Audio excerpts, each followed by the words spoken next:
ओम नमो भगवते वासुदेवाय। ओम नमो भगवते वासुदेवाय। ओम नमो भगवते वासुदेवाय। ओम ज्ञानतिमिरन्धस्य ज्ञानञ्जनां शलाकया चक्षुरुर्मिलितं येन तस्मै श्री गुरवे नमः। হরে কৃষ্ণা। তো সকল ভক্তবৃন্দকে সশ্রদ্ধ প্রণাম, আপনাদের চরণে চরণ বন্দন করে এই প্রোগ্রাম শুরু। এই প্রোগ্রামটি শুধু আপনাদের জন্য চলে। কার জন্য চলে? শুধু আপনাদের জন্য চলে। তাই আপনারা হচ্ছেন এখানে মেন ইনগ্রেডিয়েন্ট, যারা প্রধান বিষয় হচ্ছেন আপনারা।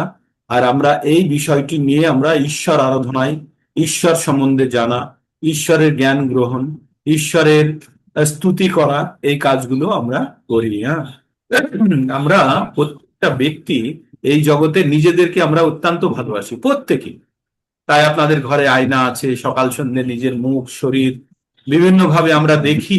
আর আমরা কেউ প্রশংসা না করলে নিজেরাই নিজের প্রশংসা করি, তাই তো? তো এটি আমরা কোথা থেকে শিখেছি? এটি আমরা পেয়েছি ভগবানের থেকে।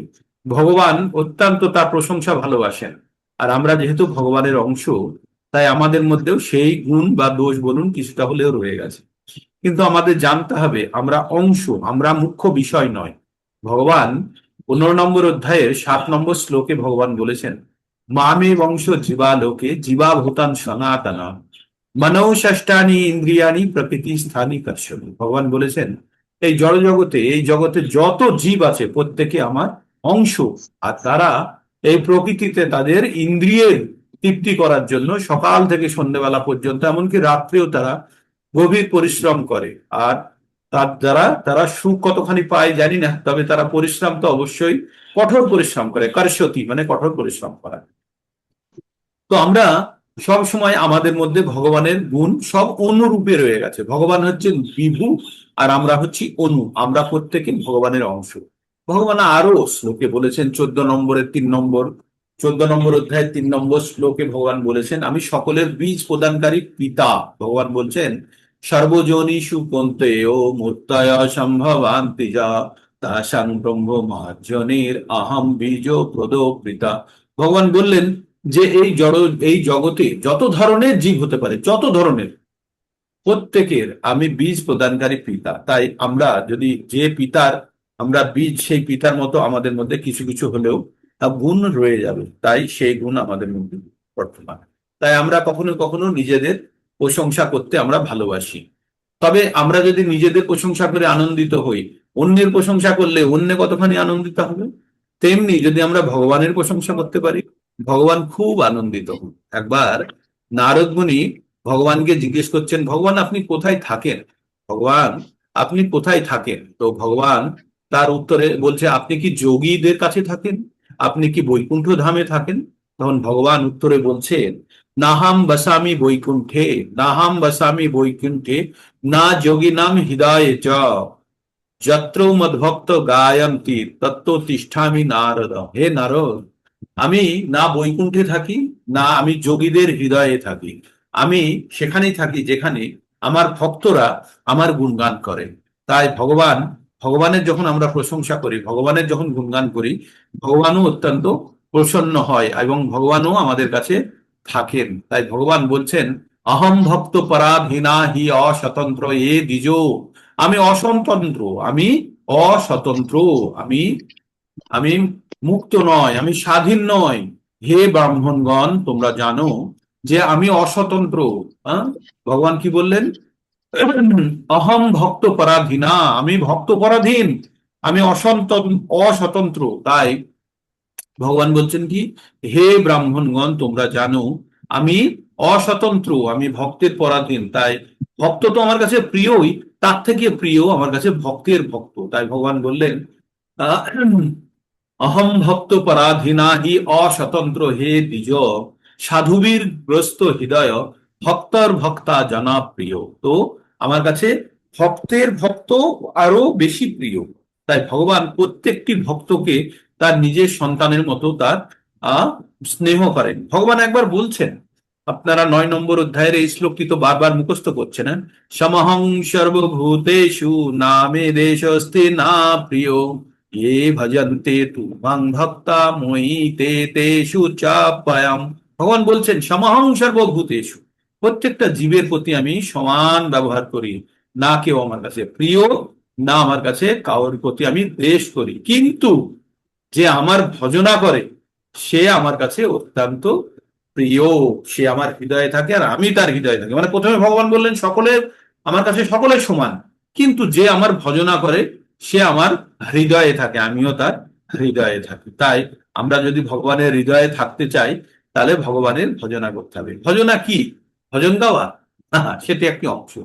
ভজনা মানে হচ্ছে ভগবানের নাম জপ করা, ভগবানের নামে ধ্যান করা, ভগবানের আহ অর্চা বিগ্রহের অর্চনা বন্দনা করা, ভগবানকে ভোগ লাগানো, সেই ভগবানের ভোগকে প্রসাদ রূপে গ্রহণ করা, ভগবানের জন্য কাজ করা। মৎ কর্ম কিন্মৎ পরম মদ ভক্ত সঙ্গ বর্জিত নিরাবৈর সর্বভূতেষু যশমামেতি পাণ্ডব। আপনারা পড়ছেন না 11-55 শ্লোকটি? সেখানে কি বলছে ভগবান? মৎ কর্ম কিন, আমার জন্য কর্ম করো। মৎ পরম, আমাকে জীবনের পরম লক্ষ্য বানাও। মৎ ভক্ত, আমার ভক্ত হও। মৎ কর্ম কিন মৎ পরম মদ ভক্ত সঙ্গ বর্জিত, সমস্ত প্রকারের ভৌতিক সঙ্গ ত্যাগ করো। নিরবৈর সর্বভূতেষু, প্রত্যেকটা জীবের প্রতি তুমি নিরবৈর থাকো, কোনো ধরনের যেন বৈরী ভাব, কোনো শত্রু ভাব না থাকে, প্রত্যেককে তুমি মিত্র রূপে দেখো। আর যশা মামেতি পাণ্ডব, সে যে আমার কাছে আসবে তাতে কোনো সন্দেহ নেই। তার মানে ভগবান বারবার ভগবানের কাছে ফিরে যাওয়ার রাস্তাগুলি আমাদেরকে বলছে। এই ভগবত গীতার মাধ্যমে আমরা কি জানতে পারি? আমরা ভগবত গীতার মাধ্যমে আমরা 5টি বিষয় সম্বন্ধে গুরুত্বপূর্ণ জ্ঞান অর্জন। 5টি বিষয় কি? ঈশ্বর, জীব, প্রকৃতি, সময় এবং কর্ম। এই 5টি বিষয়ের মধ্যে প্রথম 4টি বিষয় হচ্ছে নিত্য, যেগুলির উপরে এই মনুষ্য জাতির কোনো রকমের নিয়ন্ত্রণ নেই।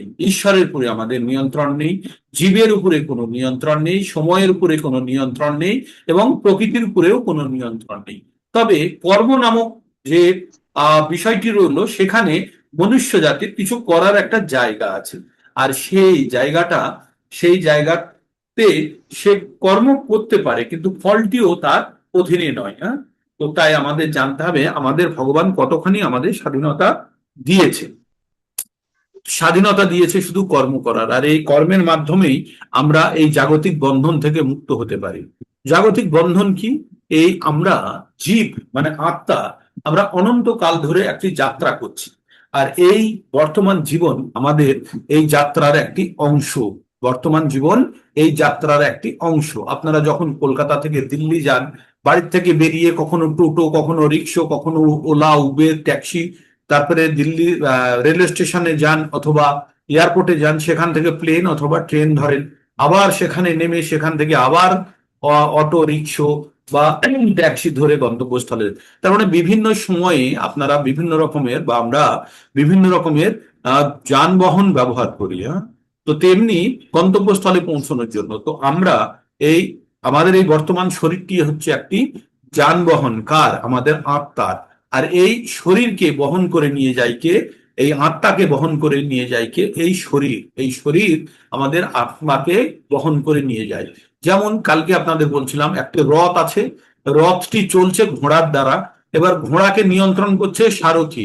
কিন্তু সারথি যদি ঘোড়াকে নিয়ন্ত্রণ না করতে পারে, ঘোড়া যেদিকে যেতে চাইবে সেদিকে যদি যেতে ছেড়ে দেয়, কিন্তু রথ নির্দিষ্ট গন্তব্যস্থলে পৌঁছবে না। তাই আমাদের এই শরীর রূপী রথে যখন আমাদের মন রূপী লাগাম ধরে বসে আছে সারথি, আর সারথিকে চালনা করছে বুদ্ধিরূপী ব্যক্তিত্ব।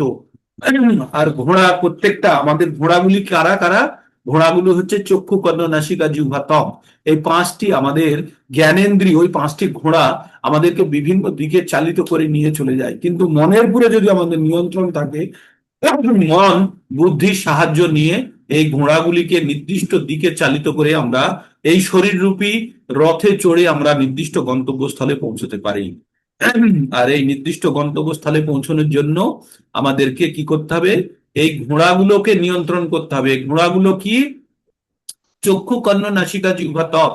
যে ঘোড়াতে রথ টানছে সেই ঘোড়া যদি সবুজ ঘাস খাওয়ার জন্য ক্ষেতের মধ্যে ঢুকে যায়, তাহলে সেই রথ কখনোই আপনার গন্তব্যস্থলে পৌঁছবে না। তেমনি আমরা যদি আমাদের ইন্দ্রিয় বিষয় ভোগের মধ্যে আমরা যদি বেশি ব্যস্ত হয়ে পড়ি, তাহলে কিন্তু আমরা গন্তব্যস্থলের দিকে পৌঁছতে পারবো না। আমরা ভগবত গীতা পঠন করছি। ভগবত গীতা এতক্ষণ পর্যন্ত যেগুলো বললাম সমস্ত কিছু ভগবত গীতার সার স্বরূপ। আপনাদেরকে প্রত্যেক দিন আমি এই কথাগুলো বলি, এই জন্যই বলি যে আপনাদের মনের মধ্যে যেন এই জিনিসটা প্রস্তুত হয় যে আমাদের জীবন কি, আমরা আত্মা, আমাদের জীবনের উদ্দেশ্য কি, আমরা অনন্তকাল ধরে যাত্রা করছি, সেই যাত্রার পরিসমাপ্তি ঘটানো, আমাদের নির্দিষ্ট গন্তব্যস্থলে পৌঁছানো। আর এই শরীর রূপী বাহনই আমাদেরকে নির্দিষ্ট গন্তব্যস্থলে পৌঁছতে পারে। কুকুর, শিয়াল, গরু, ভেড়া কোনো শরীর দ্বারা আমাদের গন্তব্যস্থলে পৌঁছানো সম্ভব নয়। তাই কেউ যদি ভাবে আমি টোটো চড়ে আমেরিকা যাব, তাহলে নিছক একটি কল্পনা মাত্র, তাই না? যেমন কোনো কুকুর বা কোনো গরু স্বর্গে যাওয়ার কথা ভাবতে পারে না, বা তারা ভগবত ধাম যাওয়ার কথা ভাবতে পারে না, তেমনি এই হেঁটে বা টোটো চড়ে আহ আমেরিকা বা আয়ারল্যান্ডে যাওয়ার মতো ঘটনা। তো আমাদের তাই জানতে হবে এই মনুষ্য জীবন অত্যন্ত গুরুত্বপূর্ণ, আর প্রত্যেকটা মুহূর্তে আমাদের এই গুরুত্বপূর্ণ শরীরটিকে ব্যবহার করতে হবে ভগবান প্রাপ্তির জন্য। এটাই আমাদের জীবনের চরম উদ্দেশ্য, চরম লক্ষ্য, পরম লক্ষ্য। ঠিক এর বাইরে আর কিছু নেই। তো আমরা জড়জাগতিক কর্ম করব না, করব। আমরা দুই ধরনের কর্ম করি। একটি হচ্ছে নিত্য কর্ম। নিত্য কর্ম মানে হচ্ছে যে জন্য পৃথিবীতে জন্মগ্রহণ করেছি। আর নৈমিত্তিক কর্ম মানে এই জীবনটাকে, এই শরীরটিকে বাঁচিয়ে রাখার জন্য যে ধরনের কর্ম। নিত্যকর্ম কি? নিত্যকর্ম হচ্ছে ভগবানের জন্য কাজ করা, ভগবানের পারমার্থিক উন্নতির জন্য, আমাদের পারমার্থিক উন্নতির জন্য কাজ করা নিত্যকর্ম। আর নৈমিত্তিক কর্ম হচ্ছে ভগবানের এই শরীরটিকে বাঁচিয়ে রাখার জন্য, যাতে আমরা ভগবানের সেবায় এই শরীরটিকে লাগাতে পারি। উদাহরণ দিয়ে বলেছিলাম যে যদি কোনো ব্যক্তি কোনো অফিসে কাজ করে, টাকা কখন পাবে? অফিসে কাজ করার পরেই পাবে। কিন্তু সে যদি বাসে চড়ে যাচ্ছে আর ভাবছে আমি অফিসে কাজ করছি, তাহলে কি টাকা পাবে? না। বাসে চড়ে যাওয়াটা তার হচ্ছে নৈমিত্তিক কর্ম। বাসে চড়ে অফিসে পৌঁছানো, অফিসের কাজটি হচ্ছে নিত্যকর্ম, আবার ফিরে আসাটা হচ্ছে নৈমিত্তিক। তার মানে অফিসে পৌঁছানোর জন্য তাকে বাসে যাত্রা করতে হচ্ছে। তেমনই আমাদের এই শরীরটাকে বাঁচিয়ে রাখার জন্য যে কর্ম করা হয় তাকে বলা হয় নৈমিত্তিক কর্ম।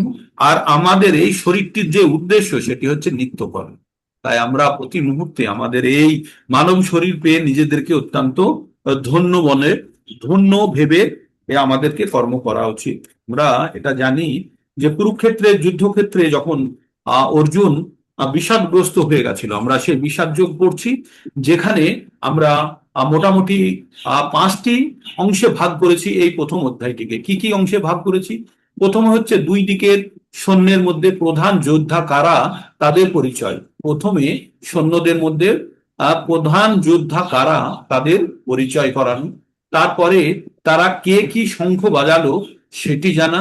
তারপরে অর্জুন ভগবানকে বলবে এই উত্তম রথটি তুমি দুই সেনার মাঝখানে নিয়ে চলো, আমি দেখতে চাই যে যুদ্ধ করতে কারা কারা এসেছে। তারপরে ভগবান অর্জুনের কথা শুনে রথটি মাঝখানে নিয়ে যাবে। সেখানে অর্জুনরা যে যুদ্ধ জয় করবে তার কিছু সংকেত দেওয়া হয়েছিল। সংকেতগুলো কি? সংকেতগুলো হচ্ছে ভগবান তাদের সঙ্গে আছে, যুদ্ধ হচ্ছে ধর্মক্ষেত্রে। তাই আমরা প্রথম শ্লোকে কি পড়েছিলাম? ধর্মক্ষেত্রে কুরুক্ষেত্রে। তো যুদ্ধ হচ্ছে ধর্মক্ষেত্রে। আর সঙ্গে কি আছে? ভগবান। আর যে রথটি আছে, কালকে আপনাদেরকে বলেছিলাম ইন্দ্র দিয়েছেন, আর রথটি অগ্নিদেব দিয়েছেন। কারণ অর্জুন ইন্দ্রকে একবার যুদ্ধ করে পরাজিত করেছিলেন, অগ্নিদেবকে বাঁচিয়েছিলেন, তাই অগ্নিদেব এই রথটি দিয়েছিলেন, উত্তম রথটি অগ্নিদেব দিয়েছিলেন। আর এই রথটি অত্যন্ত দিব্য রথ। আর এই রথের উপরে যে ধ্বজা লাগানো আছে, সেই ধ্বজাটি হচ্ছে, তাতে আছে হনুমান। হনুমান স্বয়ং ভগবানের অত্যন্ত পরম ভক্ত। যেখানে ভগবান থাকেন সেখানেও হনুমান থাকেন। তাই ভগবান যখন অর্জুনের সারথি হয়ে আছেন, তাই হনুমান ভগবানের সেবা করার জন্য সেখানে প্রস্তুত আছে, শুধু সে অপেক্ষায় আছে ভগবানের নির্দেশে। না? তো আমরা কি কি জানলাম? ভগবান পাঞ্চজন্য শঙ্খ বাজালো, ভগবান আছে অর্জুনদের সঙ্গে, তাই যুদ্ধ হচ্ছে ধর্মক্ষেত্রে। আর রথটি হচ্ছে উত্তম রথ, আর দিব্য রথ। আর তারপর হচ্ছে রথের উপরে যে ধ্বজা লাগানো আছে সেটি হচ্ছে হনুমানের চিহ্ন অঙ্কিত। তো এই 5টি কারণ নির্দেশ করে যে কৌরবরা যুদ্ধে জয়লাভ করতে পারবে না, পাণ্ডবরাই জয়লাভ করবে। তো 5টি পয়েন্টের মধ্যে প্রথমে আমরা কি জানলাম, যুদ্ধের জন্য দুই পক্ষে কারা কারা আছে, দুই পক্ষে কারা কারা আছে তাদের পরিচয়, তারপরে কারা কি শঙ্খ বাজালো সেটি, 3 নম্বর হচ্ছে যুদ্ধে যে এরা জয় করবে তার চিহ্ন সংকেত কি সেটি বললাম। এবার 4 নম্বর হচ্ছে অর্জুন দেখলো, দেখে অর্জুনের মনের মধ্যে বিষাদ উৎপন্ন হলো, কেন, যে তার আত্মীয় পরিজনদেরকে হত্যা করতে হবে বলে। এই দেখে অর্জুনের মন খারাপ হলো, আর তাই অর্জুন যুদ্ধ করব না ভাবলো মনে মনে। এবার যুদ্ধ যে করব না তার জন্য ও কিছু প্রশ্ন উৎপন্ন করেছে মনের মধ্যে, তার মনের মধ্যে কিছু লজিক যুক্তি উৎপন্ন করেছে, সেই যুক্তির দ্বারা সে ভগবানের সঙ্গে বলবে।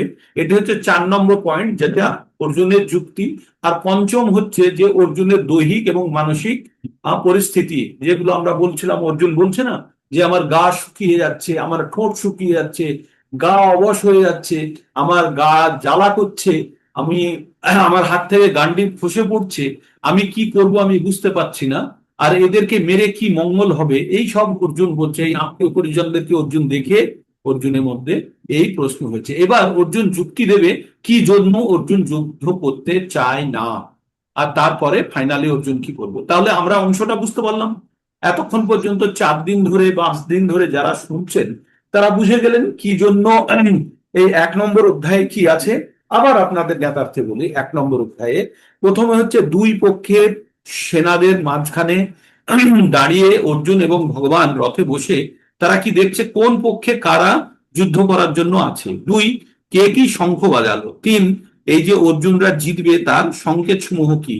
4 নম্বর হচ্ছে অর্জুন যুক্তি লাগাচ্ছে কেন যুদ্ধ করবে না, কারণ সে রথটিকে নিয়ে গিয়ে সেখানে তার আত্মীয় পরিজনদেরকে দেখে তার মন খারাপ হলো। আর তখন তার দৈহিক, 5 নম্বর হচ্ছে তার দৈহিক এবং মানসিক পরিবর্তনের ফলে সে কি সিদ্ধান্ত নিল, সেটি হচ্ছে 5 নম্বর পয়েন্ট। তো এইভাবেই আমাদের 1 নম্বর অধ্যায়টি সম্পন্ন হচ্ছে। এতক্ষণ পর্যন্ত আপনাদের একদম ক্লিয়ার, আশা করি আপনাদের আর 1 নম্বর অধ্যায়ে কি আছে কোনো অসুবিধা নেই। কারণ এই 1 নম্বর অধ্যায় ক্রস করতে করতে অনেকে জীবন কাটিয়ে দেয়, অনেকে বছর কাটিয়ে দেয়, অনেকে মাস কাটিয়ে দেয়, কারণ 1 নম্বরের ঊর্ধ্বে আমরা কেউ বেরোতে পারি না। আমি নিজে কোনো এক সময়ে 1 নম্বর অধ্যায়ের বাইরে বেরোতে পারি না, অনেক দিন ধরে চেষ্টা করেছি, 1 নম্বরের অধ্যায়ে বেরোতেই পারিনি, তারপর থেকে আমার শিক্ষাই বন্ধ হয়ে গেছিল। তারপরে আবার ভগবানের আশীর্বাদে, গুরু কৃষ্ণের কৃপায় আবার হয়তো শেখার জন্য একটু সুযোগ পেয়েছি, তাই আপনাদের সঙ্গে এই সকালে সকাল আমরা আলোচনা করছি। তো তাহলে আমরা 1 নম্বর অধ্যায় নিয়ে 1 নম্বরের যে বিন্যাস সেটা নিয়ে কারো কোনো সন্দেহ আছে? আমরা পরের অংশটা পড়বো, অর্জুন কেন যুদ্ধ করতে চাইছে না, আজকে সেই জায়গাটা পড়বো। খুব ইন্টারেস্টিং এবং অর্জুনের লজিকও খুব সুন্দর। কিন্তু তার আগের যে জায়গাটা আমরা পড়লাম, কি কি পড়লাম, আমরা পড়লাম দুই পক্ষে কারা কারা যুদ্ধ করার জন্য উপস্থিত আছে, কে কি শঙ্খ বাজালো, আর রথের কি কি সংকেত, যেগুলোর দ্বারা আমরা জানতে পারবো যে রথ, জায়গা, কে আছে, যার দ্বারা আমরা বুঝতে পারবো অর্জুনরা জিতবে। এবার অর্জুন তার আত্মীয় পরিজন, শালা শ্বশুর বন্ধু বান্ধব আত্মীয়, তারপরে আচার্য ভীষ্ম পিতামহ সকলকে দেখে অর্জুনের মন খারাপ হয়ে গেছে। অর্জুন বলছে এদেরকে হত্যা করে বড় পাপ হবে, আর এই পাপ করে আমি কেন, পাপের জন্য আমি কি পাবো, এমনকি তুমি যদি আমাকে 3টে ভুবনও দিয়ে দাও, রাজ্য সুখ কি, তুমি যদি ত্রিভুবনও আমাকে দিয়ে দাও, তবুও এই যুদ্ধ আমি করে এই রাজ্য ভোগ করতে চাই না। কালকে উদাহরণ দিয়ে বলেছিলাম, একটা ছেলে পরীক্ষাতে ফার্স্ট হয়েছে, এবার তাকে এসে তার প্রধান শিক্ষক মহাশয় যদি এসে তার বাড়িতে তার মার্কশিটটা বা সার্টিফিকেটটা চুপ করে দিয়ে যায় আর বলে কাউকে বলার দরকার নেই তুই ফার্স্ট হয়েছিস, সে ছাত্র কি আনন্দিত হবে? মোটেই হবে না। কারণ সে যে কষ্টের ফল পেয়েছে, সে যতক্ষণ না পর্যন্ত অন্যকে দেখাতে পারছে ততক্ষণ পর্যন্ত তার আনন্দ হবে না। তাই অর্জুন বলছে যে আমি তো এদেরকে হত্যা করে আমি রাজ্য জয় করে আমি সুখ ভোগ করব, কিন্তু আমি কাকে দেখাবো? যাদেরকে দেখাবো তারা তো সবাই আমার সামনে উপস্থিত, তারা তো যুদ্ধ করার জন্য উপস্থিত আছে। তাই অর্জুন তাই বিপরীত ভাব দেখতে পাচ্ছে, এই যুদ্ধ অমঙ্গলকারী। অর্জুন এই তো শীত হচ্ছে না?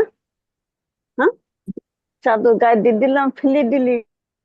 অর্জুন সে তার চিন্তা ভাবনার মধ্যে এসেছে যে সে ভুল করতে যাচ্ছে। তাই অর্জুন ভগবানকে তার নিজের যুক্তিগুলো এবার বলবে কেন সে যুদ্ধ করতে চায় না। ঠিক অর্জুন বলেছে, কিছুটা হলেও বলেছে আত্মীয় স্বজনদেরকে মেরে আমি কি করব, এর থেকে বরং হুম এর থেকে বরং উম, আরো পরে বলবে অবশ্যই কথাটি। হ্যাঁ, এখানে এইবার আমি এই জায়গাটা থেকে একটু পড়ছি, কালকে যে শ্লোকগুলো পড়েছিলাম। হ্যাঁ, কি বলছে, না শ্রেয়োনুপশ্যামি হত্যা স্বজনমাহবে, না কাঙ্ক্ষে বিজয়ং কৃষ্ণ, না চ রাজ্যং সুখানি চ।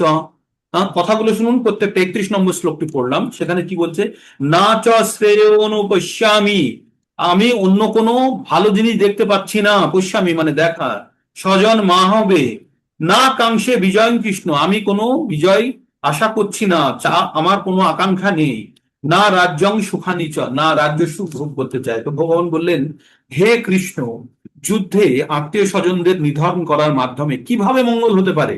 হ্যাঁ, আমি তা দেখতে পাচ্ছি না, কোনো যুদ্ধ জয় বা রাজ্য সুখ ভোগ আমি কামনা করি না। অর্জুন একজন সাধারণ ব্যক্তি হিসাবে অর্জুনের মনের মধ্যে প্রচুর করুণা আছে।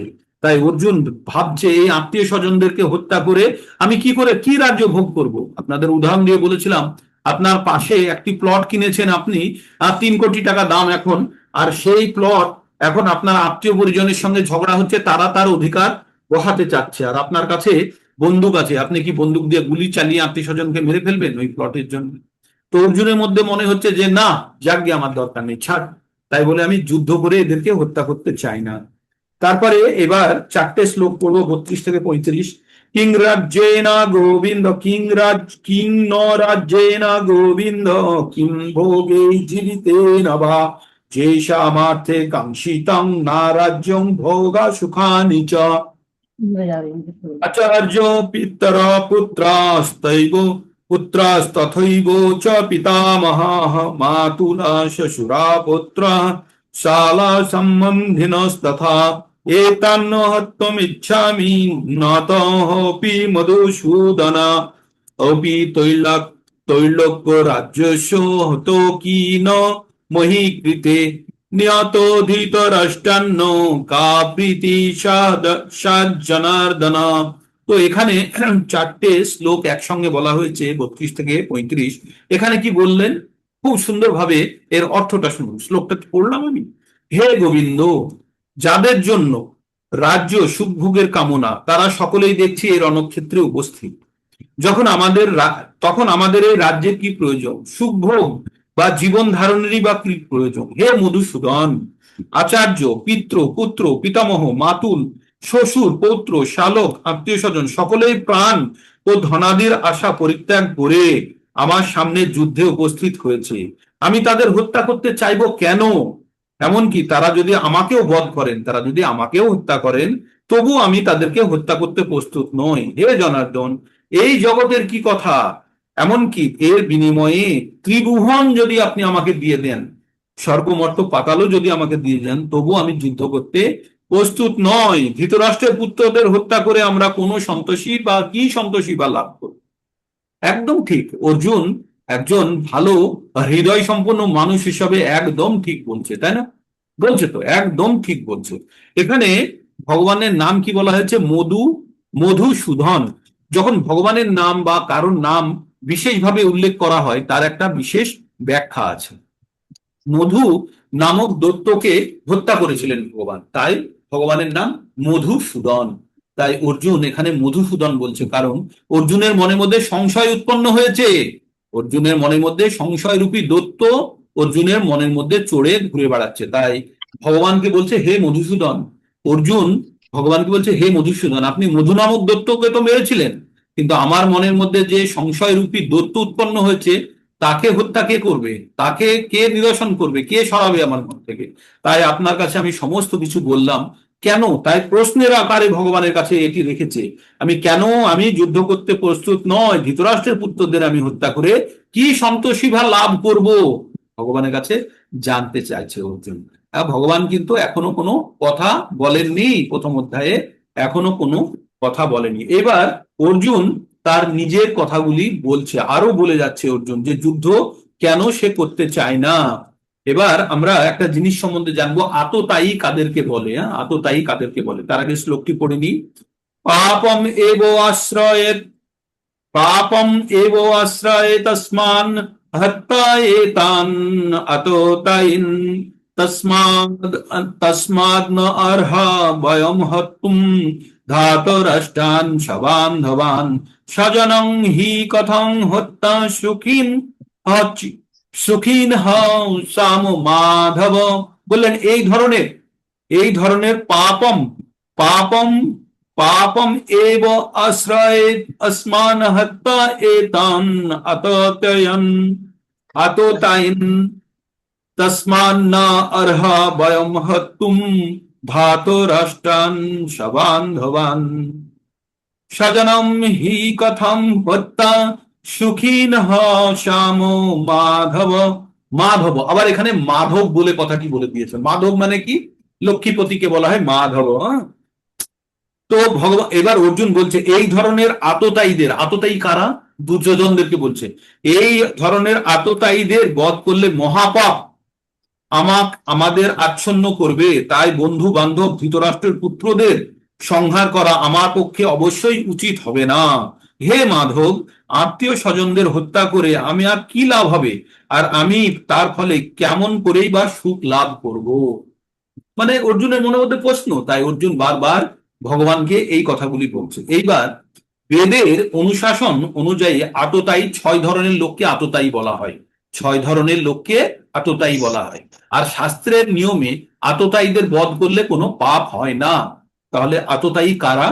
যে বিষ দান করে, কাউকে হত্যা করার জন্য বিষ দান করে, যে ঘরে আগুন লাগিয়ে দেয়, যে মারাত্মক অস্ত্রের দ্বারা আক্রমণ করে, হত্যা করে বা হত্যা করতে চেষ্টা করে, যে ধনসম্পদ লুট করে নেয়, যে অন্যের জমি দখল করে নেয়, আর যে ধর্মপত্নীকে অপহরণ করে, এই 6 ধরনের কর্মকে আততায়ীর কাজ বলে। তাই যদি কেউ এই 6 ধরনের কাজ করে থাকে, তাকে যদি, যার বিরুদ্ধে এই কাজগুলো করা হয়েছে, সে যদি তাকে হত্যা করে, তাহলে শাস্ত্রের ভাষায় কোনো পাপ নয়। রাজ্যের ভাষায় বা দেশের ভাষায় আমাদের এটি হয়তো অপরাধ হতে পারে, কিন্তু শাস্ত্রের ভাষায় কোনো রকমের পাপ নয়। আমাদের দুটো জিনিস জানতে হবে, একটা হচ্ছে রাজ্যের নিয়ম বা দেশের নিয়ম, আর একটা হচ্ছে ভগবানের নিয়ম। একটা হচ্ছে ক্রাইম আর একটা হচ্ছে সিন। সিন মানে হচ্ছে পাপ, আর ক্রাইম মানে হচ্ছে অপরাধ। যখন আমরা দেশের নিয়মকে লঙ্ঘন করি, তখন সেটি হচ্ছে অপরাধ। আর যখন আমরা ভগবানের নিয়মকে লঙ্ঘন করি, তখন তাকে বলা হয় পাপ। একটা একটা পশুকে হত্যা করা, একটা পশুকে হত্যা করা ভগবানের আইনে পাপ, কিন্তু কিন্তু দেশের আইনে কোনো পাপ নয়। দেশের আইনে কোনো পাপ নয়। হ্যাঁ, একটা অন্য পশুকে আপনি হত্যা করে খেলেন, তাতে কোনো, দেশের আইনে কোনো অপরাধ নয়, কিন্তু ভগবানের আইনে সেটি অপরাধ। ভগবানের আইনে সেটি অপরাধ। তো এইভাবে পাপ আর আমাদের অপরাধের মধ্যে পার্থক্য জানতে হবে। মানে violation of God's rule is called sin, and violation of the country's rule is called crime. এইভাবে আমাদের বুঝতে হবে। তো তাই বলছে এই 5 ধরনের, এই 6 ধরনের কাজ যারা করে, তাদেরকে আততায়ী বলা হয়। আর এই আততায়ীকে হত্যা করলে কোনো পাপ হয় না। এখানে অর্জুন কৃষ্ণকে মাধব অর্থাৎ লক্ষ্মীপতি বলে সম্বোধন করেছেন। তাও এই প্রসঙ্গে তাৎপর্যপূর্ণ। এই নামের দ্বারা তাকে সম্বোধন করে অর্জুন বুঝিয়ে দিলেন শ্রীকৃষ্ণ সৌভাগ্যের অধিষ্ঠাত্রী লক্ষ্মী দেবীর পতি। তাই অর্জুন এমন কোনো কাজে নিয়োজিত করা উচিত হবে না যার পরিণতি হবে দুর্ভাগ্যজনক।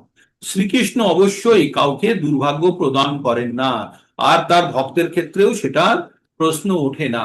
অর্থাৎ এই কথার মাধ্যমে এটি বলতে চাইছে যে ভগবানের থেকে যদি নির্দেশ পায়, আর ভগবান যদি বলে, সেটিকে অর্জুন সর্বতোভাবে গ্রহণ করছে, সেটি পরবর্তীতে আমরা জানবো। তাই ভগবানের কাছে ছোট ছোট করে প্রশ্ন রাখছে যে এদেরকে হত্যা করে আমার কি লাভ হবে, কি সুখী বা আমি ভোগ করব। তারপরে 37-38 নম্বর শ্লোকে আমরা জানবো যে অর্জুন কিভাবে তার নিজের যুক্তি লাগাচ্ছে, যার দ্বারা অর্জুন বলতে চাইছে। হরে কৃষ্ণ মাতাজি, প্রণাম।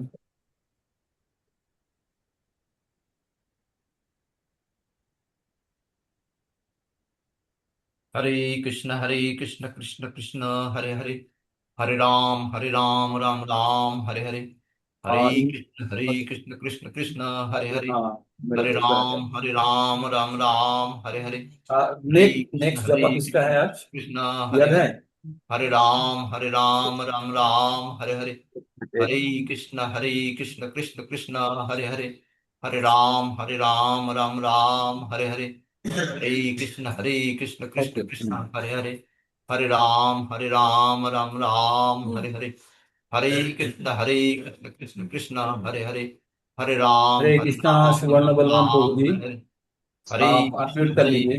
कृष्ण कृष्ण हरे हरे हरे कृष्णा हरे सुवर्ण बलराम राम प्रभु जी, अनम्यूट कर राम लीजिए। हरे कृष्ण कृष्ण कृष्ण हरे हरे हरे कृष्णा सुवर्ण बलराम प्रभु जी, अनम्यूट कर राम लीजिए, हरे आपको एक्सेस दिया। हरे कृष्ण कृष्ण हरे हरे सुवर्ण बलराम प्रभु जी, आज आपका द्वापा है सेकंड आप राम हरे हरे आप अनम्यूट कर लीजिए, कृष्ण आपको एक्सेस दिया। हरे राम हरे ओके, हरे कृष्ण शंकर तिवारी कृष्ण प्रभु, हरिहर हरे दास प्रभु जी प्रभु। राम हरे कृष्ण कृष्ण कृष्ण हरे हरे राम हरे कृष्ण कृष्ण सती माता जी एक्सेप्ट कर लीजिए। Hare Ram Hare Krishna Krishna Krishna Hare Hare Ram Krishna, I am back. হারিয়ে গেছিলাম। তো এখানে এবার আমরা 37-38 নম্বর শ্লোকে আমরা পড়বো যে অর্জুন আরো কি লজিক লাগাচ্ছে যার দ্বারা সে যুদ্ধ করতে চায় না। অর্জুন 5টি লজিক লাগাবে, আমরা পরে বলবো, এই সংক্ষেপ সারটা পরে বলবো 5টি লজিক কি লাগাবে যার দ্বারা অর্জুন যুদ্ধ করতে চাইছে না। তার পূর্বে আমরা বিস্তারিত শুনে নিই। যেমন আপনাদের 5টি পয়েন্টের মাধ্যমে টোটাল 1 নম্বর অধ্যায়ে কি আছে সেটা বলে দিয়েছি। এবার 5টি লজিকের মাধ্যমে অর্জুন কি বলতে চাইছে সেটাও আমরা বলবো। তার আগে আমরা পড়ে নিই, সামারি রূপে যখন বলবো তখন আপনাদেরকে বলবো। তো এবার এবার অর্জুন ভগবানকে আরো কি বলছে, যদ্যপতে না পশ্যন্তি লোভোপোহ চেতসা, যদ্যপি এতে না পশ্যতি লোভে উপহত চেতসা, কুলক্ষয় কৃতং দোষং মিত্রদোহে মিত্রদ্রোহে চ পাতকম কথং ন জ্ঞেয়ম अस्माभिः पादात् पादात् अस्नान्निवर्तितुं कुलक्षय कृतं दोषं पश्यपदिभिः जनार्दन, पश्यपदभिः जनार्दन। তো বললেন এখানে কি যদ্যপ্রতে না পশ্যন্তি লোভ, লোভ উপহত চেতসা, লোভ উপহত মানে লোভ, লোভ থেকে উৎপন্ন চেতনা। যদ্যপ্রতে না পশ্যন্তি, পশ্যন্তি মানে দেখা, যদ্যপ্রতে না পশ্যন্তি লোভ উপহত চেতসা, কুলক্ষয় কৃতং দোষং মিত্রদ্রোহে চ পাতকম কথং ন জ্ঞেয়ম জ্ঞেয়মস্মি, জ্ঞেয়ম अस्मि ज्ञेयम अस्माभिः पादात् स्नानिवर्तितुं कुलक्षय कृतं दोष प्रपश्य पप প্রপশ্চাদ ভি জনার্দন।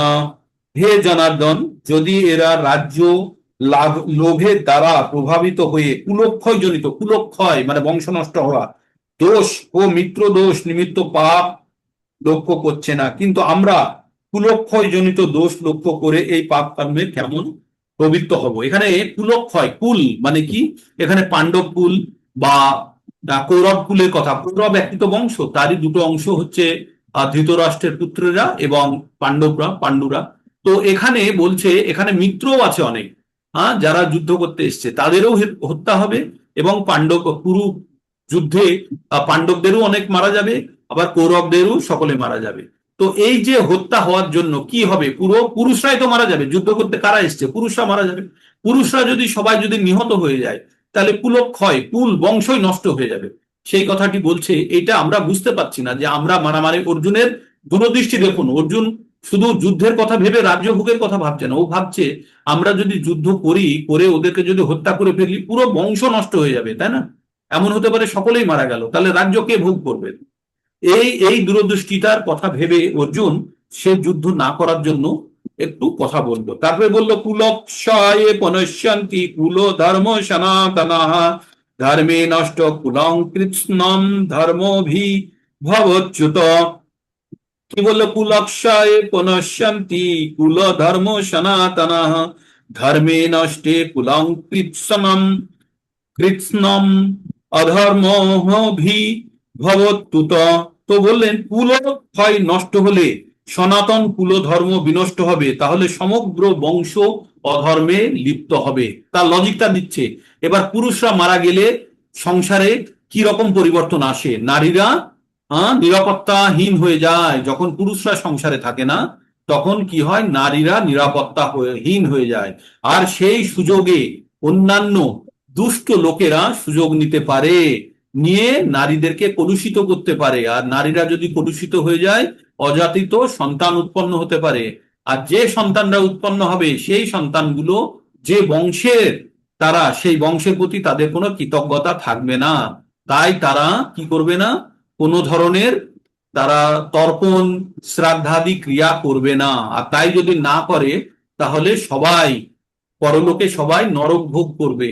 আর অর্জুন বলছে, যার কারণে অন্য কেউ, মনে করুন আমার কারণে যদি কেউ নরক ভোগ করে, তাহলে আমাকেও নরক ভোগ করতে হবে। এটা অর্জুন শুনেছে। কার থেকে শুনেছে?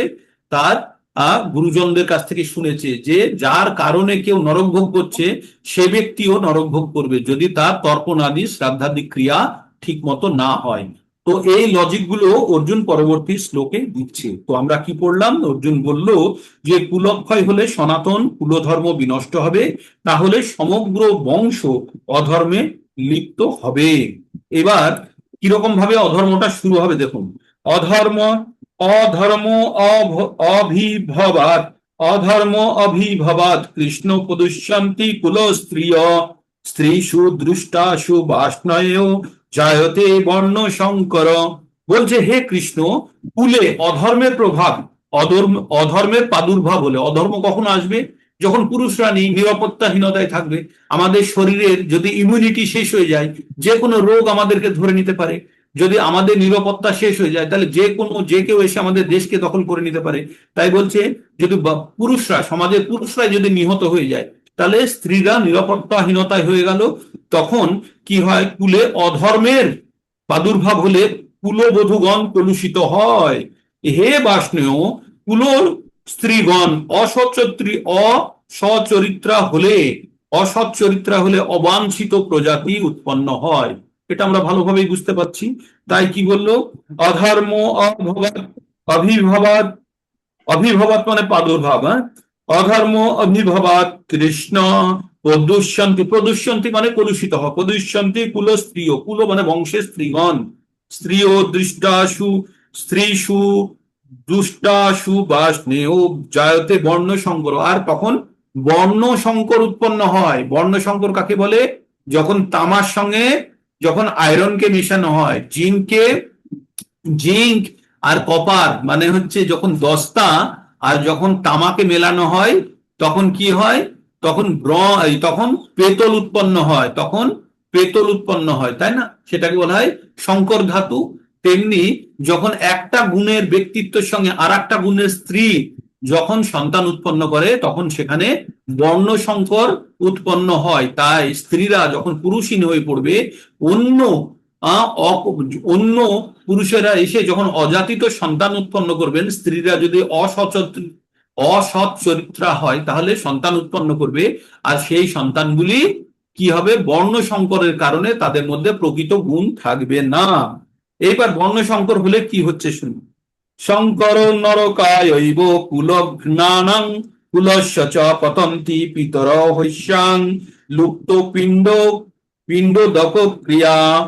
কি বললো? শঙ্কর নরকায়ৈব কুলঘ্নানাং কুলস্য চ পতন্তি পিতর হৈষ্যাং লুপ্ত পিণ্ডোদক ক্রিয়া। তো বললেন যে এখানে কি বললেন? বর্ণ সংকর উৎপাদন হলে কুল এবং কুল ঘাতকেরা নরকগামী হয়। কারা? কুল এবং কুল ঘাতকেরা, মানে টোটাল বংশই নরকগামী হয়। সেই কুলে পিণ্ডদান তর্পণ লোপ পাওয়ার ফলে পিতৃপুরুষেরাও নরকে অধঃপতিত হয়। এটা শাস্ত্রের কথা, মানে এটা ভগবানের বাণীর একটি অংশ হিসাবে এখানে মহাভারত থেকে আমরা পাচ্ছি। এখানে কি লেখা আছে? বর্ণ সংকর উৎপাদনের বৃদ্ধি হলে কুল এবং কুল ঘাতকেরা, যে কুলটা নষ্ট হচ্ছে এবং যার কারণে নষ্ট হচ্ছে, উভয়েই নরকগামী হয়। সেই কুলে পিণ্ডদান তর্পণ লোপ পাওয়ার ফলে পিত্ত পুরুষেরা নরকে অধঃপতিত হয়। তাই অর্জুনের চিন্তা যে অর্জুনের কারণে এতগুলো লোক মারা যাবে এবং তারা নরক বাস করবে, এবং এদের কারণ হচ্ছে কি অর্জুন এদেরকে হত্যা করবে। তাই তাই অর্জুন বলছে আমাকেও নরক বাস করতে হবে, কারণ আমি এদেরকে হত্যা করছি। তাই হ্যাঁ, এই চিন্তা অর্জুনের মাথার মধ্যে আসছে। তাই অর্জুন কি বলছেন পরবর্তীতে, দোষরৈতে কুলঘ্নানাং বর্ণ সংকারকেই উচ্ছাদ্দান্তে জাতি ধর্মা কুল ধর্মাশ্চ শাশ্বতাঃ। কি বললেন, দোষরৈতেই কুলঘ্নানাং বর্ণ সংকারকারকৈ উচ্ছাদ্দান্ত জাতি ধর্মা কুল ধর্মাশ্চ শাশ্বতাঃ। যারা কুকর্মের মাধ্যমে বংশের ঐতিহ্য নষ্ট করে, তার ফলে অবাঞ্ছিত সন্তানাদি সৃষ্টি করে, এবং তাদের দোষের ফলে সর্বপ্রকার জাতি ধর্ম কুল ধর্ম বিনষ্ট হয়। কি বললো, ওই আগের কথাটারই প্রসঙ্গ টেনে কি বললো, এই পুরুষহীন সমাজ হয়ে গেলে নারীরা প্রদূষিত হয়, আর অন্য জায়গা থেকে পুরুষরা এসে সেই নারীদেরকে অসচ্চরিত্রা বানিয়ে বর্ণসংকর বা নতুন ধরনের প্রজন্মের সৃষ্টি করে, যারা শ্রাদ্ধ পিণ্ডাদি ক্রিয়া কিছুই করে না। সমস্ত যারা নরক গেল, যারা হত্যা হওয়ার ফলে নরক গেল, যে হত্যা করলো, উভয়েই নরকে জীবন কাটায়, কারণ তাদের পিণ্ড শ্রাদ্ধাদি ক্রিয়া হয় না বলে। তারপরে কি বলছে, উৎসন্ন কুল ধর্মানাং মনুষ্যানাং জনার্দন নরকে নিয়তং বশ ভবতি তনু সুশ্রম। কি বললেন, উৎসন্ন কুল ধর্মানাং মনুষ্যানাং জনার্দন নরকে নিয়তং বশ ভবতি তনু সুশ্রম। সুশ্রম মানে সোনা।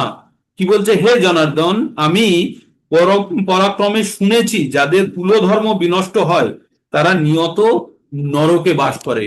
অর্জুন বলছে যাদের কুলধর্ম নষ্ট হয় তারা সবসময় নরকে বাস করে। এগুলো সব অর্জুন যুক্তি লাগাচ্ছে, যুদ্ধ করব না তাই। অহোবত মহৎ পাপং কর্তুম ব্যবস্থিতা বয়ম। অহোবত মহৎ পাপং কর্তুম ব্যবস্থিতা বয়ম। যদ রাজ্য শুভ লোভেন হত্যম স্বজনম উদ্যতাঃ। বললেন অত বড়, মানে আমি কত বড়, কি আশ্চর্য, আমি কত বড় পাপ করতে যাচ্ছি, কত বড় ভুল করতে যাচ্ছি। আমি এই রাজ্যের জন্য, এই রাজ্য ভোগের জন্য আমি এতজনকে আমি হত্যা করতে যাচ্ছি, কি আশ্চর্যের কথা। এটি অর্জুনের মনের মধ্যে আসছে। তাই বললো, কি আশ্চর্যের বিষয়, আমরা রাজ্য সুখ ভোগের লোভে স্বজনদের হত্যা করতে উদ্যত হয়ে মহাপাপে আমরা সংকল্পবদ্ধ হয়েছি। অর্জুন ঠিক বলছে না ভুল বলছে? এতক্ষণ পর্যন্ত আপনাদের কি মনে হচ্ছে অর্জুনের দৃষ্টি থেকে? ঠিক বলছে না ভুল বলছে? আনমিউট করুন, করে বলুন কি বলছে অর্জুন। ঠিক বলছে অর্জুন, একদম ঠিক বলছে। সে নিজের জায়গা এখন অর্জুন ঠিকই বলছে, কারণ অর্জুন যে চিন্তা ভাবনা নিয়ে আছে, আত্মীয় পরিজনদেরকে হত্যা করে আমি কি করব, কি রাজ্য ভোগ করব, কিসের ধর্ম অধর্ম তোমার, আমি কেন আমি এদেরকে হত্যা করব, তাই না? অর্জুনের মধ্যে একদম, কারণ তাদের প্রতি অর্জুনের করুণা উৎপন্ন হয়েছে, তাই না? তাদের প্রতি দয়া হচ্ছে, তাই তার কাছে রাজ্য ভোগ অতি ছোট। তাদেরকে হত্যা করে, তাদেরকে হত্যা করা যে কষ্ট, তার থেকে রাজ্য ভোগের সুখ তার কাছে অনেক ছোট। তাই সে বলছে আমি তাদেরকে হত্যা করে আমি রাজ্য ভোগ করতে চাই না। শুনুন তারপরে কি বলছে। এবার অর্জুন মনের দিক থেকে ভেঙে গেছে। যদি মাম প্রতিকারম অশস্ত্রম, যদি মাম অপ্রতিকারম অশস্ত্রম পাপ শস্ত্র পানয়, যদি মাম অপ্রতিকারম অশস্ত্রং শস্ত্র পানয় ধাতরাষ্ট্রারণ্যে হনুস্তন্মে ক্ষেমতরং ভবেৎ। এখানে খুব গুরুত্বপূর্ণ কথা বলছে অর্জুন, নিজে কিভাবে ভেঙে গেছে সেই জিনিসটা বলছে।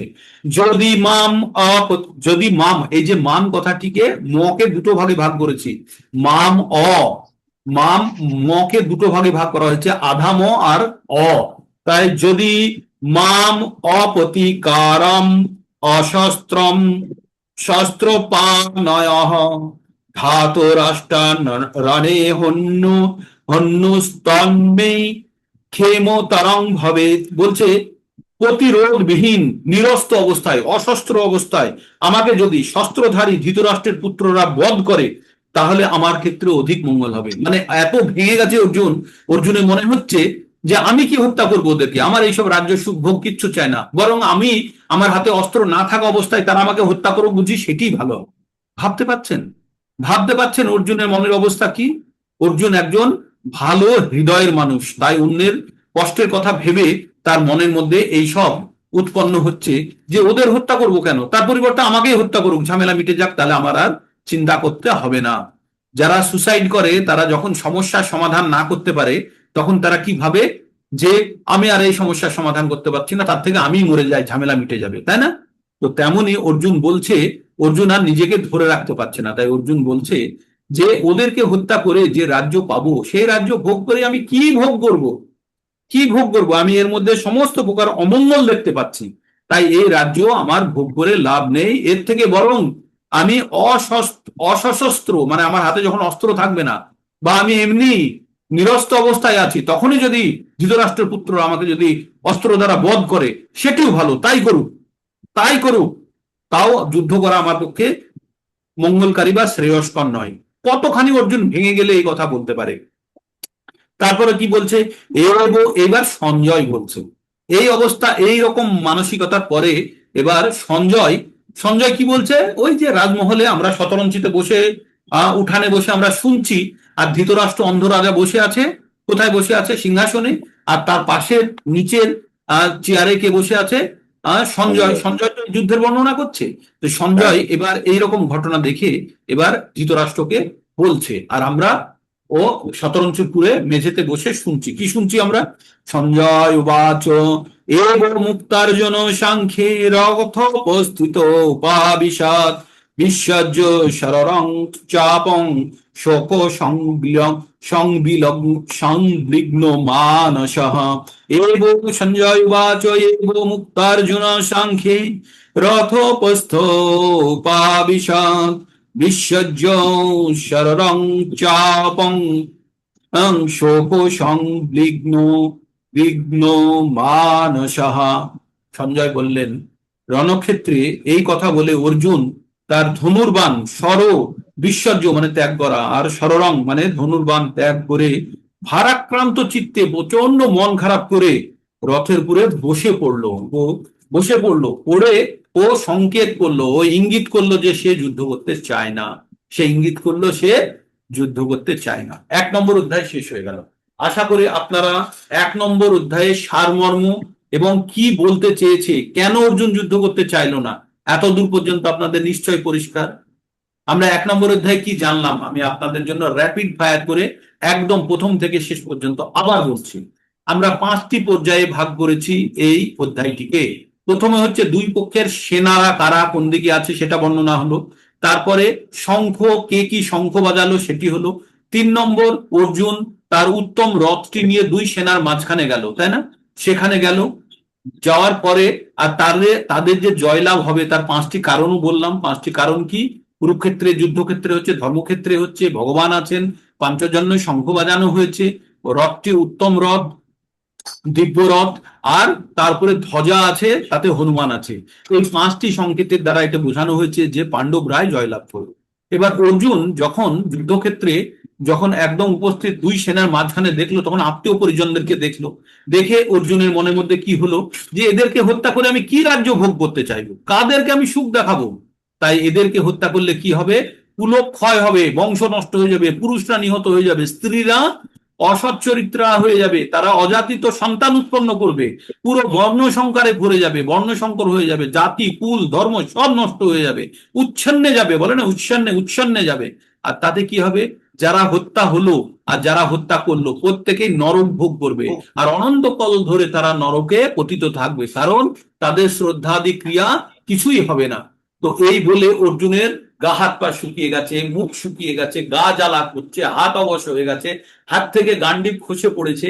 এমত অবস্থায় অর্জুন নিজে ভাবছে কি, বরং আমাকে অপ্রতিহত অবস্থায়, আমি নিরস্ত অবস্থায় যদি ধৃতরাষ্ট্রের পুত্ররা এসে আমাকে হত্যা করে, বরং এটা ভালো, আমার যুদ্ধ করে কোনো কাজ নেই। এই রকম মানসিকতায় অর্জুন ভেঙে পড়ে অর্জুন রথের উপরে বসে পড়লো গান্ডিবটি রেখে। এই হলো আমাদের প্রথম অধ্যায়। এবার কে কে বুঝতে পারেননি হাত তুলুন। হাত তুলুন, কে কে বুঝতে পারেননি। প্রথম অধ্যায়টি আমি আপনাদের 10 বার, 15 বার, 20 বার পর্যন্ত বলছি। বুঝতেই হবে, আপনাদেরকে বুঝতেই হবে, শুনে শুনে আপনারা শিখে যান। কে বুঝতে পারেননি বলুন? কার মনে হচ্ছে যে কোন জায়গাটা কঠিন লাগলো? আমরা এখনো কিন্তু ভগবত গীতার মূল জায়গাতে প্রবেশ করিনি। আমরা এখনো প্ল্যাটফর্মে দাঁড়িয়ে আছি, ট্রেন এখনো আসেনি। ভগবত গীতা কি? ভগবানের মুখ নিঃসৃত বাণী। আর ভগবান কুরুক্ষেত্রে যুদ্ধক্ষেত্রে অর্জুনকে বলেছে, ট্রেন কোথায় আসে? ট্রেনের রাস্তা দিয়ে যায়, কিন্তু ট্রেন কোথায় আসে? প্ল্যাটফর্মে। আমরা প্ল্যাটফর্মে দাঁড়িয়ে আছি। এই যে যুদ্ধ হবে বা এই যে পরম জ্ঞান ভগবান দেবেন অর্জুনকে, এই জ্ঞান এখনো দিতে শুরু করেননি। ভগবান একটি কথাও বলেননি প্রথম অধ্যায়ে। ভগবত গীতা মানে কি? ভগবানের গান, ভগবানের গীত। হ্যাঁ, তো ভগবান কোথায় বলেছে? ভগবানের গীতের ভগবান কোথায় বলেছে? এখনো বলেননি। আমরা যদি ট্রেনে করে দিল্লিতে যাই, ট্রেনটি গুরুত্বপূর্ণ না প্ল্যাটফর্ম গুরুত্বপূর্ণ? কোনটি গুরুত্বপূর্ণ? ট্রেনটি গুরুত্বপূর্ণ, কিন্তু আমাদের একটি ফেসিলিটিস দেয়। কি ফেসিলিটিস? যে ফেসিলিটিস দ্বারা আমরা ট্রেনে আমরা যেন বসতে পারি। তেমনি এই প্রথম অধ্যায় আমাদের জ্ঞান আরোহণের জন্য যে জায়গাটা প্রস্তুত করা হচ্ছে, সেই ক্ষেত্রটি এই প্রথম অধ্যায়ের মাধ্যমে প্রস্তুত করা হয়েছে। আশা করি আপনারা প্রথম অধ্যায় খুব ভালোভাবে বুঝেছেন, একদম ভালোভাবে বুঝবেন, আমি জানি বুঝেছেন, নিশ্চয়ই বুঝেছেন। আর কে বুঝতে পারেননি আমাকে বলুন, এবার হাত তুলুন, কে কে বুঝতে পারেননি। আমি আজকে 57 স্কোর দেখছি, খুব ভালো ভালো লাগছে, খুব আনন্দিত বোধ করছি নিজেকে। 57 স্কোর, গুড স্কোর। আমার কাছে 4টে রুম আছে, 4টে রুম আছে। এক একটা রুমে 25 জন করে বসতে পারে, এক একটা রুমে 25 জন করতে পারে। আজকে 2টো রুম ভর্তি হয়ে 3য় রুম পর্যন্ত আপনারা বসতে শুরু করেছেন। আমার ইচ্ছা আপনারা 4টে রুমই ব্লক করে নিন। আর 4টে রুম যদি ব্লক হয়ে যায়, তাহলে আমি আরো এক্সটেন্ড করে 300 জনের জন্য জায়গা বুক করব। ঠিক আছে? এখন আমাদের এই জুমে 100 জন পর্যন্ত জয়েন করতে পারে। তো আপনারা এই ইচ্ছা পূরণ করুন, 100 জনের উপরে যেন 300 জনকেও বসাতে পারি আমরা, তাই না? এই ভগবানের পবিত্র জ্ঞান আমাদের সকলের জানা উচিত। আমরা যারা দুর্ভাগা, তারাই শুধু এই জ্ঞান থেকে বঞ্চিত থাকি। যারা দুর্ভাগা, মানব জীবন ছাড়া কেউ ভগবত গীতার জ্ঞান অর্জন করতে পারে না। একমাত্র মনুষ্য জীবনেই সম্ভব ভগবত গীতার জ্ঞান অর্জন করা, মনুষ্য জীবনেই। আর তাহলে আমরা পশু পাখি কত জীবজন্তু দেখছি, তারা কেউ ভগবত গীতার জ্ঞান অর্জন করতে পারে না। আর এই জ্ঞান হচ্ছে অ্যাকচুয়াল জ্ঞান। এই জ্ঞানই আমাদেরকে আমাদের জীবনের পরম উদ্দেশ্য জানি আমাদের জন্ম মৃত্যুর ঊর্ধ্বে নিয়ে যেতে পারে।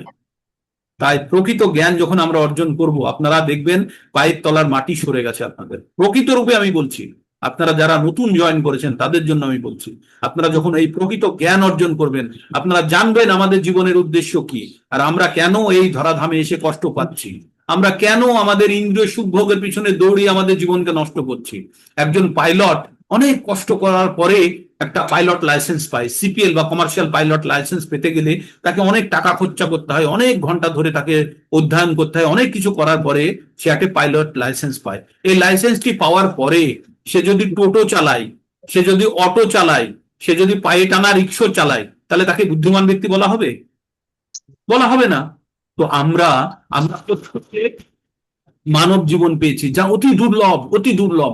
এই মানব জীবনেই সম্ভব এই জন্ম মৃত্যুর চক্রে বেরোনো। আর কোনো জীব পারে না, আর কোনো জীব এই জন্ম মৃত্যুর চক্র থেকে বেরোতে পারে না। আর এই মানব জীবনে আমরা এত পরম পাইলট লাইসেন্স পেয়ে যদি টোটো চালাই, আহার নিদ্রা ভয় মৈথুনের মধ্যে যদি জীবনটাকে নষ্ট করি, তাহলে আমাদের বুদ্ধিমান কেউ বলবে? বলবে না।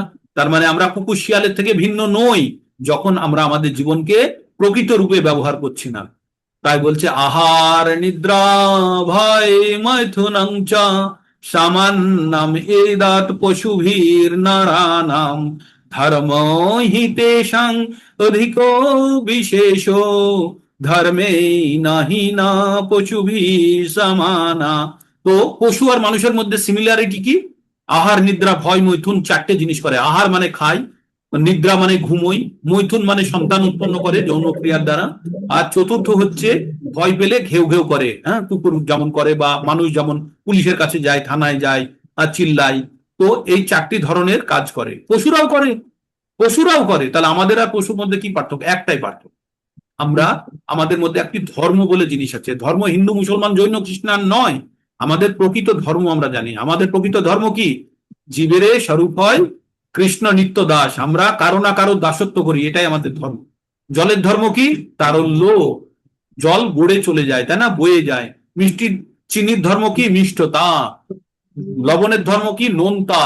এগুলো হচ্ছে ওদের ধর্ম। এগুলো কোনো জাতি ধর্ম বর্ণ বা দেশ, কোনো জায়গাতে পার্থক্য হয় না, সব জায়গাতে একই ধর্ম থাকে। তাই মানুষের ধর্মও কারো না কারোর দাসত্ব করা। সে সন্তানের দাসত্ব করতে পারে, সে স্ত্রী বা পুরুষের দাসত্ব করতে পারে, কাউন্সিলরের দাসত্ব করতে পারে, এমএলএ এর দাসত্ব করতে পারে, অফিসের বসের দাসত্ব করতে পারে, প্রধানমন্ত্রীর দাসত্ব করতে পারে, অথবা যদি দাসত্বই করতে হয় তাহলে সব থেকে পরম ব্যক্তির দাসত্ব কেন করব না?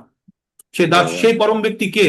ঈশ্বরঃ পরমা কৃষ্ণা সচ্চিদানন্দ বিগ্রহ অনাদিরাদি গোবিন্দ সর্বকারণ কারণম। তাই আমরা সকলে ভগবানের দাস। তাই আমরা ভগবানের দাসত্ব গ্রহণ করে আমরা ভগবানের সেবায় আমাদেরকে নিযুক্ত করব।